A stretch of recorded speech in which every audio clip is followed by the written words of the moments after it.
Now अब हम move on करते हैं हमारा नेक्स्ट कंसेप्ट के ऊपर। आई होप सो आपको जो प्रीवियस वीडियोस है, प्रीवियस कंसेप्ट है, वो आप सभी को समझ में आया होगा। हमने जो चुन्ना मुन्ना पप्पू कल्लू का एग्जांपल लिया था, आई होप सो आप उसे अपनी डेली रूटीन लाइफ से कोरिलेट कर पाओगे या कोई सी मूवी से कोरिलेट कर पाओगे। Got it?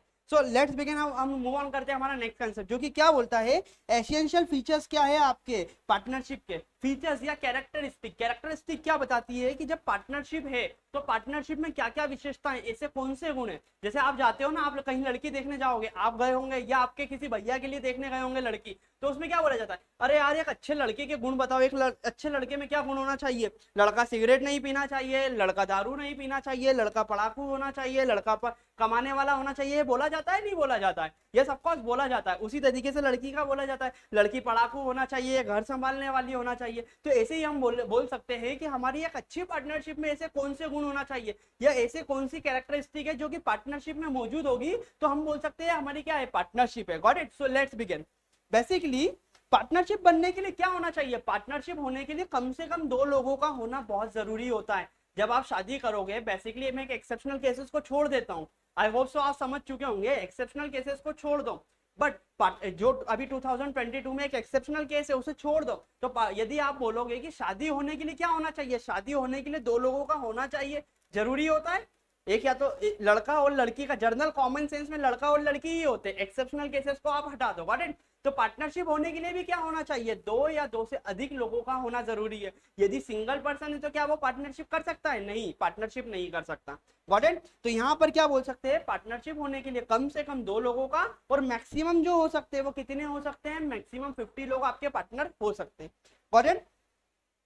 पार्टनरशिप होने के लिए कम से कम दो लोगों का होना जरूरी होता है। उसके बाद में ये पॉइंट आप स्पेसिफिकली आपकी कॉपी में नोट डाउन करिएगा, यहाँ पर क्वेश्चन बन सकता है, ये इंपॉर्टेंट पॉइंट है। क्या? Who can not become a partner? Partner कौन नहीं बन सकता है? तो एक वो पर्सन जो कि 18 साल से कम उम्र का है। माइनर का मतलब क्या है? 18 ईयर से कम का है। माइनर मतलब वो पर्सन जो कि 18 साल से कम का है। Person of unsound mind, unsound mind के पर्सन का मतलब क्या है? अरे यार आप सभी ने एग्जांपल देखा होगा आपके घर के आसपास, कहीं पर एक पागल होता है, वो क्या करता है, आप जा रहे हो आपको भाटा उठा के मार देगा।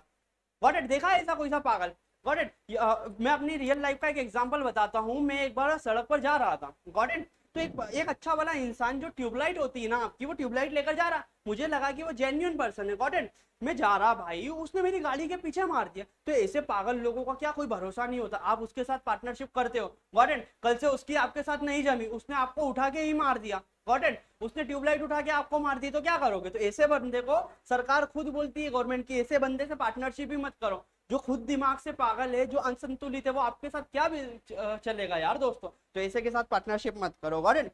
पर्सन डिस्क्वालिफाइड बाय लॉ, आपको समझ में नहीं आएगा डिस्क्वालिफाइड बाय लॉ मतलब क्या है। इंसॉल्वेंट पर्सन मतलब ऐसा कोई सा पर्सन जिसको कोर्ट ने ही बोल दिया कि ये तो कॉम्पिटेंट ही नहीं है पार्टनरशिप या किसी भी तरीके का आपके साथ एग्रीमेंट करने के लिए।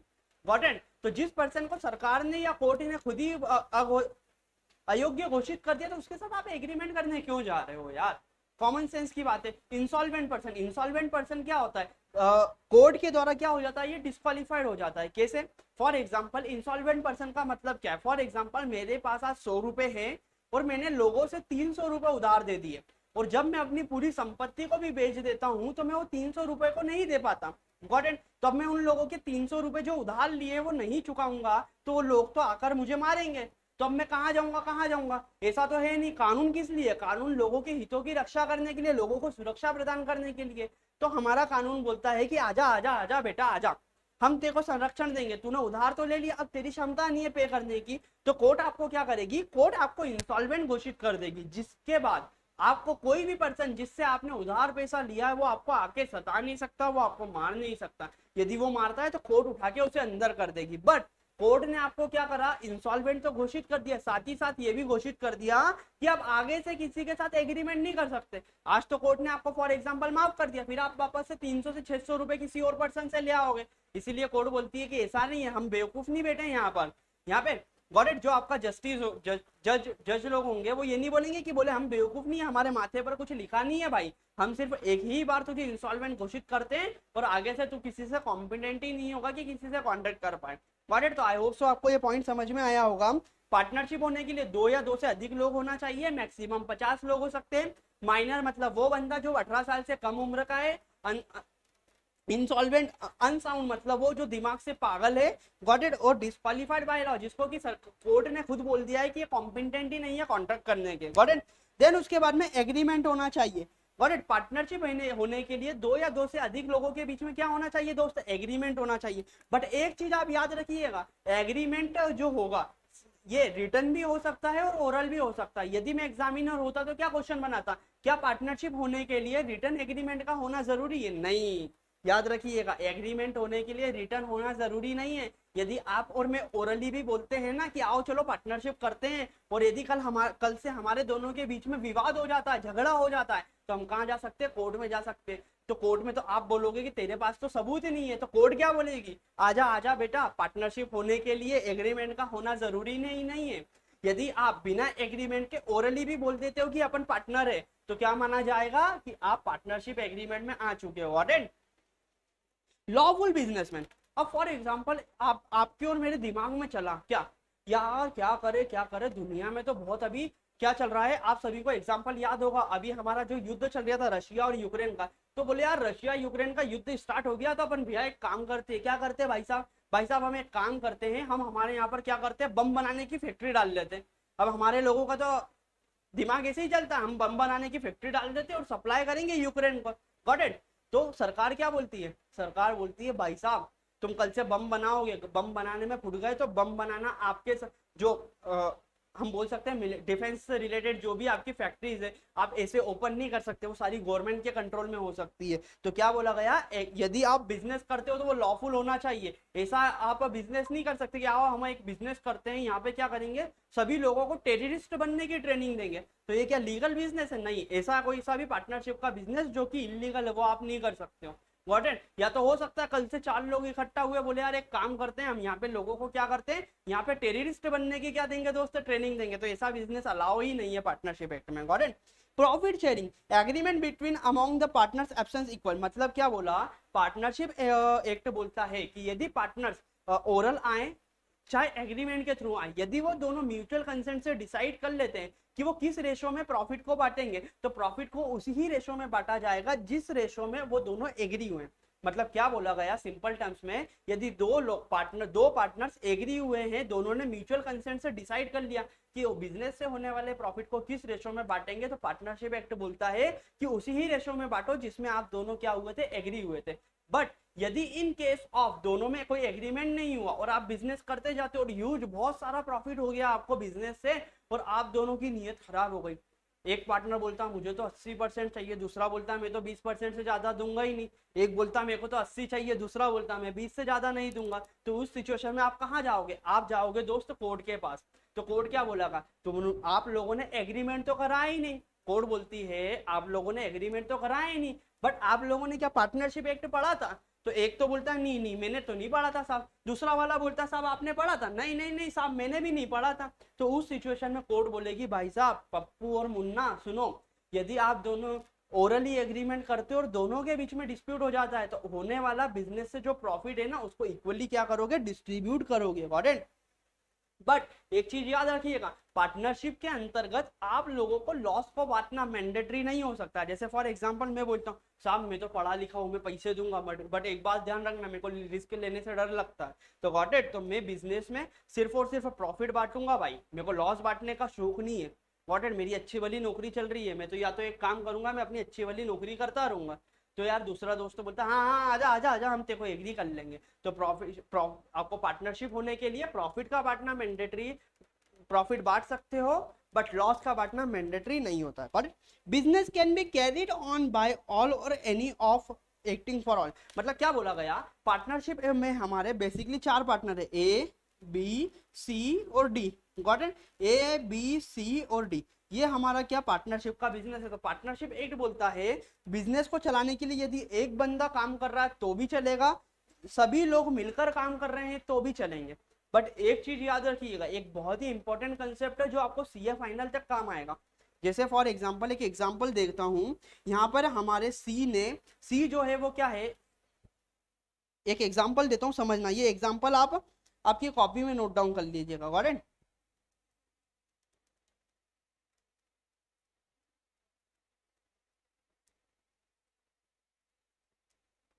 एक एग्जांपल दे रहा हूं, आप आपकी कॉपी में नोट डाउन कीजिए। आप सभी ने अग्रवाल जी के पापड़ का नाम तो सुना होगा,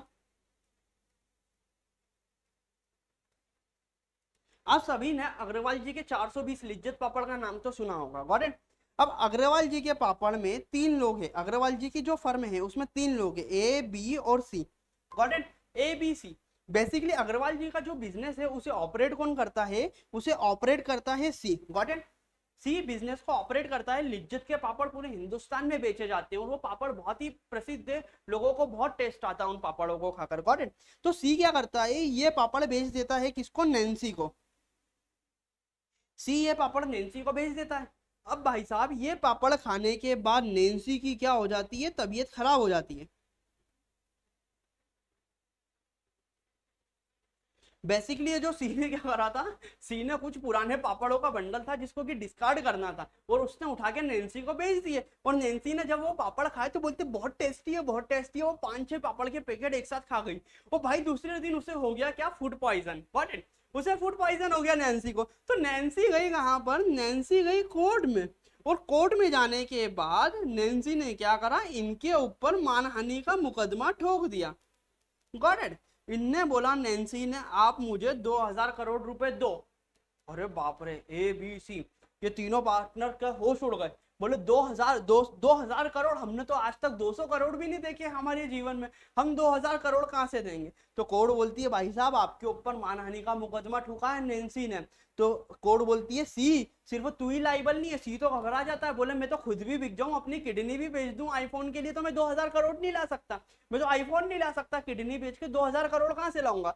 तो सी कोर्ट बोलती है सी तू घबराए मती, तेरे एक्ट, तूने एक्ट किसके बिहाफ पर करा, तूने फर्म के बिहाफ पर एक्ट करा है ना, तो तू अकेला ही लाइबल नहीं होगा, ए और बी भी क्या होंगे, इस कार्य के लिए लाइबल होंगे जो कि तूने फर्म के बिहाफ पर करा है।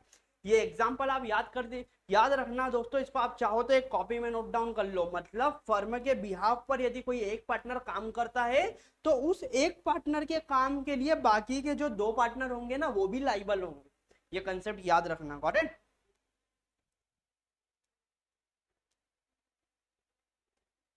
Got it. तो यहाँ पर क्या बोला गया, बिजनेस जो है या तो सभी मिलकर चला सकते हैं या सभी के बिहाफ पर एक बंदा चला सकता है, गॉट इट। उसके बाद में हमारा नेक्स्ट कंसेप्ट आता है rights of a partner. Partner के राइट क्या है, गॉट इट।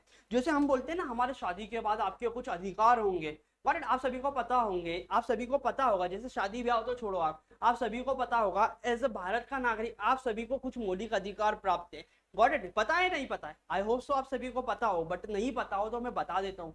क्योंकि जब तक आपको आपके फंडामेंटल राइट का नॉलेज नहीं होगा ना तो आप किसी से भी नहीं लड़ सकते हो। जिस दिन आपको फंडामेंटल राइट जो कि आर्टिकल 14 ऑफ इंडियन कॉन्स्टिट्यूशन में दिए गए हैं, 14 से लेकर आर्टिकल 34 तक, यदि वो राइट के बारे में आप जान सकते हो तो दुनिया में किसी से डरने की जरूरत नहीं है। आपको ये चीज पढ़ना एक बार, आज जाकर इन सभी 14 जितने भी आर्टिकल है 14 से 14 से लेकर 36 तक, इन आर्टिकल्स को पढ़ना। इसमें आपके ऐसे ऐसे राइट्स दिए गए हैं जिसमें आप आपकी जीवन स्वतंत्रता से आप जी सकते हो, आप आपकी लाइफ के फैसले ले सकते हो, गॉट इट। आपको किसी से डरने की जरूरत नहीं, आप जो चाहे वो बोल सकते हो। ये किसने दिया आपको, संविधान ने राइट दिया। तो आई होप सो आप पढ़ोगे इन राइट्स को, गॉट इट। तो राइट्स ऑफ अ पार्टनर, तो जिस तरीके से भारत के संविधान ने हम लोगों को अपने जीने के लिए, अपनी स्वतंत्रता के लिए कुछ राइट्स दिए, उसी तरीके से पार्टनरशिप एक्ट 1932 ने पार्टनर्स को क्या दिए, कुछ राइट्स दिए। बेसिकली इन राइट्स को मैंने अपनी सहूलियत के अनुसार, अपने इजीनेस के अनुसार इन्हें 2 भागों में बांट दिया। एक तो जर्नल राइट जो सभी को प्राप्त होते हैं और कुछ होते हैं स्पेशल राइट। यदि आप आपके फंडामेंटल राइट की भी बात करोगे ना तो फंडामेंटल राइट को भी 2 भागों में बांटा जा सकता है। कैसे, कुछ ऐसे राइट होते हैं जो कि सिर्फ और सिर्फ सिटीजन को ही इंडिया के अवेलेबल होते हैं और कुछ ऐसे राइट होते हैं जो कि नॉन सिटीजन को भी अवेलेबल होते हैं। तो आपके मन में क्वेश्चन आएगा साहब कि नॉन सिटीजन मतलब विदेशी नागरिक को हम क्यों वो देते हैं फंडामेंटल राइट, आएगा आपके माइंड में क्वेश्चन, नहीं आएगा, आएगा यार डैम श्योर। यदि सोचो कॉमन सेंस के लिए, यदि कोई विदेश का नागरिक भारत में घूमने के लिए आया, और आपके यहाँ पे एक अनसाउंड माइंड इंसान है, यदि अनसाउंड माइंड इंसान है जैसे कि वो ट्यूबलाइट निकाल के मार देता है, अब वो फॉरेनर आया इंडिया में घूमने के लिए, एक बंदा ट्यूबलाइट लेकर घूम रहा है, गॉट इट। और वो रोड पर जा रहा है फॉरेनर, और वो अनसाउंड माइंड, उसको फॉरेनर को तो पता नहीं है ये अनसाउंड माइंड है, वो बोलता well defined, well good person, you have the tube light, yes yes, तो वो अनसाउंड माइंड वाला लेकर उसके माथे पर फोड़ देता है। तो क्या उस पर्सन को कुछ राइट होना चाहिए, नहीं होना चाहिए फॉरेनर को? इसीलिए भारत संविधान ने उसे भी कुछ राइट दिए। ऐसा नहीं है कि फॉरेनर आया तो आप उसे मारने लग जाओ, बोले ए गोरे इधर आ, ए गोरे इधर आ, दो झापड़ मारो उसे और बोले ला 500 $500 दे हमारे को। ऐसा नहीं, उसे भी आप, इसलिए उसकी सुरक्षा के लिए यदि कोई आता है तो उसे हमें फंडामेंटल राइट दिए। बट कुछ राइट इसीलिए नहीं दिए हैं संविधान ने कि फॉरेनर आएगा यहाँ पर इलेक्शन लड़ेगा, बोलेगा मैं तो नेता बनेगा, क्या ये राइट दोगे? नहीं, ये राइट नहीं दिए आपने संविधान में। Got it? तो आई होप तो समझ में आया होगा क्यों राइट दिए जाते फंडामेंटल। Got it? ये हमारा टॉपिक ऑफ डिस्कशन नहीं था। हमारा टॉपिक ऑफ डिस्कशन क्या है? हमारा टॉपिक ऑफ डिस्कशन है right of a partner, partner के अधिकार। बेसिकली पार्टनरशिप एक्ट ने पार्टनर्स को दो तरह के राइट दिए हैं कि एक तो जनरल राइट जो सभी को है, और कुछ है स्पेशल राइट। स्पेशल राइट भी सभी पार्टनर्स को है, बट वो स्पेशल है मतलब ऐसा कि वो तो मिलेंगे ही मिलेंगे, मतलब ये बहुत खास राइट है जो आपके एग्जाम पॉइंट ऑफ व्यू से देखो सबसे पहला क्या है, right to participate in the management. मतलब जब बिजनेस चलाओगे ना, जो अग्रवाल जी के लिज्जत पापड़ है, तो लिज्जत पापड़ में ABC तीनों का अधिकार है कि वो बिजनेस को क्या कर सके, ऑपरेट कर सके। Consulted about the affairs of A business, ऐसा नहीं है कि ए बोल रहा है कि सेल तो पूरी मैं देखूंगा, तुम आके बी और सी देखो, नहीं, कंसल्टेशन सभी की सहमति से होगी। ए बोलता है मैं तो अफ्रीका में जाकर अपने लिज्जत पापड़ की फैक्ट्री खोलूंगा, तो बी और सी के पास ये राइट है कि वो पहले ए से पूछ सकते हैं कि भैया तो हमारे बिजनेस को कहाँ एक्सपेंड कर रहा है ये तो बता। Got it? देन उसके बाद में inspect the books of accounts and have a copy of it. मतलब बोला गया है कि जो बिजनेस में आपके बुक्स ऑफ अकाउंट्स बन रहे हैं ना, तो अदर पार्टनर को राइट है कि वो इन बुक्स ऑफ अकाउंट्स की क्या ले सकता है, कॉपी ले सकता है। क्यों ले सकता है? ये कॉपी देने का राइट क्यों दिया गया? हो सकता है कि पार्टनर्स का सारा काम कर, सारा अफेयर जो अकाउंटिंग का काम है किसी एक पार्टनर को दे दिया गया। आप रॉ मटेरियल खरीदते हो 100 रुपए में, गॉट इट? अब जो ए है वो उसके रिलेटिव से क्या करता है, रॉ मटेरियल परचेस करता है, वो 100 का मटेरियल लेता है 400 रुपए में, 200 रुपए उसका रिलेटिव कमीशन खाता है, 100 रुपए वो खाता है। इसीलिए अदर्स पार्टनर को राइट दिया गया है कि आप बुक्स ऑफ अकाउंट्स को क्या कर सकते हो, चेक कर सकते हो। कहीं ऐसा तो नहीं कि कुछ घोटाला किया जा रहा हो अदर पार्टनर्स के द्वारा। समझे इसके पीछे का लॉजिक, क्यों दी गई बुक्स ऑफ अकाउंट्स की आपको लेने की यहाँ पर परमिशन। यदि आप इसी केस में एक चीज बताना चाहूंगा, यदि इस केस में आपका कंपनी है ना, तो कंपनी के केस में आपको कोई राइट नहीं है बुक्स ऑफ अकाउंट्स मांगने का। आपके पास क्या है, एज अ शेयर होल्डर आपके पास राइट होता है कि आप सिर्फ और सिर्फ क्या मांग सकते हो, financial statement, books of accounts नहीं मांग सकते हो। यदि आपका पार्टनरशिप है तो आप बुक्स ऑफ अकाउंट्स भी दोस्तों क्या कर सकते हो, मांग सकते हो। Got it? प्रॉफिट और लॉस को किस रेशो में बांटा जाएगा, जिसमें या तो देखो यदि पार्टनरशिप एग्रीमेंट में बोला गया है तो उसी ही रेशो में बांटेंगे जिसमें हम दोनों क्या हुए हैं, एग्री हुए हैं। बट यदि कोई एग्रीमेंट नहीं हुआ है तो हमारा पार्टनरशिप जो प्रॉफिट शेयरिंग रेशो वो क्या होगा, वो इक्वल होगा। Got it? स्पेशल राइट क्या दिए गए हैं, स्पेशल राइट दिए गए हैं partners given loan to firm right to take interest at the rate agreed as per the deed otherwise then 6%, not to allow the admission to new partner. मतलब देखो special right है, ये accounting जब treatment करोगे ना, ये आप आपकी कॉपी में नोट डाउन करो ये पॉइंट। Got it? देखिए यदि पार्टनरशिप में कोई पार्टनर अलग से एज ए लोन अमाउंट देता है तो उसका ये राइट है कि भलाई से पार्टनरशिप एक्ट में नहीं लिखा हो। यदि पार्टनरशिप एक्ट में लिखा गया है तो उस रेट से उसको इंटरेस्ट दिया जाएगा या ब्याज दिया जाएगा जो कि दिया गया लिखा गया है। बट यदि पार्टनरशिप फर्म को लोन देता है और पार्टनरशिप में इसके बारे में कोई चर्चा नहीं है, कुछ भी नहीं लिखा, तो उसके पास राइट है कि वो 6% सालाना पर एनम के अकॉर्डिंगली क्या ले सकता है दोस्त, इंटरेस्ट ले सकता है उस अमाउंट पर जितना कि उसने फर्म को लोन दिया है। दूसरी चीज, यदि फॉर एग्जांपल एक चीज समझिए, यदि कोई भी पार्टनरशिप फर्म में हमारे 3 पार्टनर है, ए बी और सी। Got it? अब सी जो है, सी क्या बोलता है, सी बोलता है यार साहब लिज्जत पापड़ की ABC की फैक्ट्री है लिज्जत पापड़ की, सी बोलता है साहब मेरे को तो नैन्सी पसंद आ गई, नैन्सी पसंद आ गई, मैं तो उसे पार्टनर बनाऊंगा। Got it? तो ए तो राजी हो गया, बोले चलो यार नैन्सी आएगी तो हमारा कुछ तो मनोरंजन होगा, बहुत अच्छी दिखती है वो, हेयर स्टाइल बना के आती है बढ़िया सी सुंदर सी, तो ए बोलता है चलो हमारा कुछ तो मनोरंजन होगा। तो भाई साहब बी बोलता है रहने दो रहने दो, यदि बी बोलता है मेरे को तो पसंद ही नहीं है नैन्सी, मैं नहीं आने दूंगा, तो पार्टनरशिप एक्ट क्या बोलता है, यदि सारे पार्टनर एग्री करेंगे, मतलब ए बी और सी तीनों एग्री करेंगे तो ही नया पार्टनर आ सकता है। यदि बी ने मना कर दिया ना तो सी नैन्सी को पार्टनर ही नहीं बना सकता। समझे लॉजिक? समझे रीजन क्या है? यदि एक भी पार्टनर मना कर देता है तो अदर पार्टनर्स को इंक्लूड इंटर नहीं कर सकते ऐसा पार्टनरशिप में नया पार्टनर। आई होप सो आपको यहाँ तक का लॉजिक और कंसेप्ट क्लियर हुआ होगा। कुछ डाउट है तो आप डैम श्योर पूछ सकते हो। थैंक यू सो मच दोस्तों।